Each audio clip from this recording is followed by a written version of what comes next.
When is the last time you have seen this kind of spread at a gas station? There are enough specialty food items here to create an amazing picnic, but it is hard to imagine these are convenience items. An entire smoked ham? Welcome to another week of our traveling life.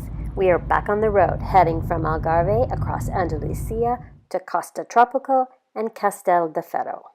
Okay, I have to do it like this. I'm hand-holding my iPhone because the batteries are still not working, or I haven't bought the right ones for my big camera yet. So anyways, welcome to the home of videos for dailycreatives.com. Here I'm experimenting with all kinds of interesting things, creative projects, the family travel, the big trip we're on, and soon I'll be adding wellness videos, so stay tuned. Head over to dailycreatives.com. I write new posts 2 times per week. Don't miss any of it by joining us. As a small gratitude, you will receive 2 free downloads: the World Travel Tested Packing List and Chapter 1 from Fruitless at 40. This was our first big driving day, and it was going to be accomplished in less than 6 hours. By our normal standards back home, that would only be a half-day drive. But we got to see some interesting countryside, along with passing by some iconic places like Malaga, where we got our first sight of the Mediterranean Sea again. Actually, we got to thinking, how many bodies of water have we lived on this year so far? Starting back home on the Salish Sea, then the Balearic Sea, Indian Ocean, South China Sea, False Bay, North Atlantic, and now the Alboran Sea. And then we caught sight of the greenhouses, from the highway down to the sea, producing vegetables for much of Europe. I wrote about the greenhouses and posted on my blog on Friday. Link in the description box below. It was tied to an article where Google has kind of led us astray on a couple of occasions. I'm not sure that everything is true that the internet says about the people that work in the greenhouses, whether they're all coming from Africa and whether they're being treated properly and paid properly. But I have to say that coming upon the site of miles and miles and miles of greenhouses and plastic was very shocking, to say the least. Then finally we made it into our little town for the week, Castell de Ferro. Each day is born with a sunrise and ends in a sunset, the same way we open our eyes to see the light and close them to hear the dark. You have no control over how your story begins or ends, but by now you should know that all things have an ending. Every spark returns to darkness, every sound returns to silence, and every flower returns to sleep with the earth. The journey of the sun and moon is predictable, but yours is the ultimate art. Some of the water we have lived on has a treasure trove of finds. Some have nothing. The Alboran Sea has a few pieces coming home with me.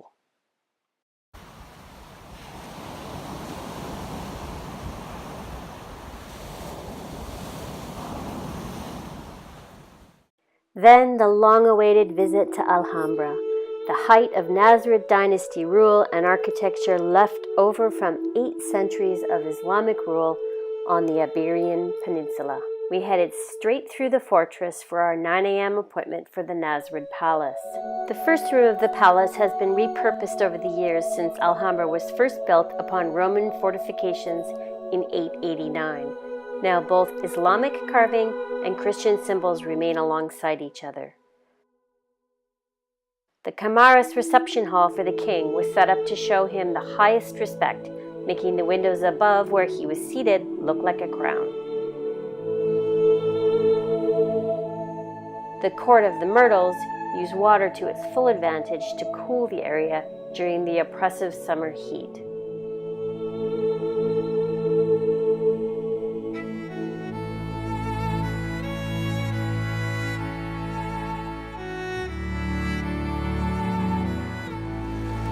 Then, the Court of the Lions, which was deep inside the palace and contained the private spaces used for daily life.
I wish the weather was a little warmer.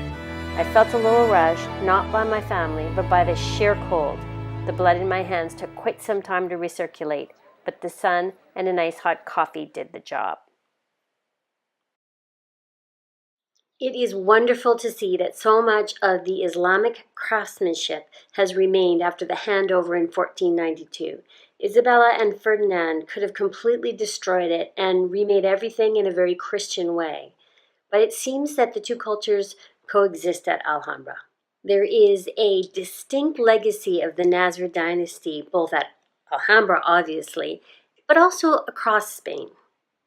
But it was Charles V, the grandson of Isabel and Ferdinand, who would unify Spain and later become the most important man in the world.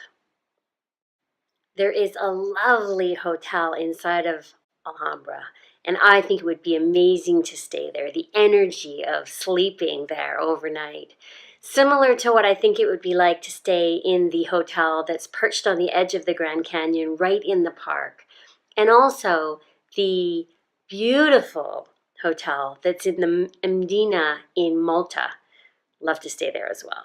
Thank you for watching and happy travels. Check out my YouTube channel, Creative Wandering, for all the highlights. Follow along for new videos posted every Sunday. See you over there.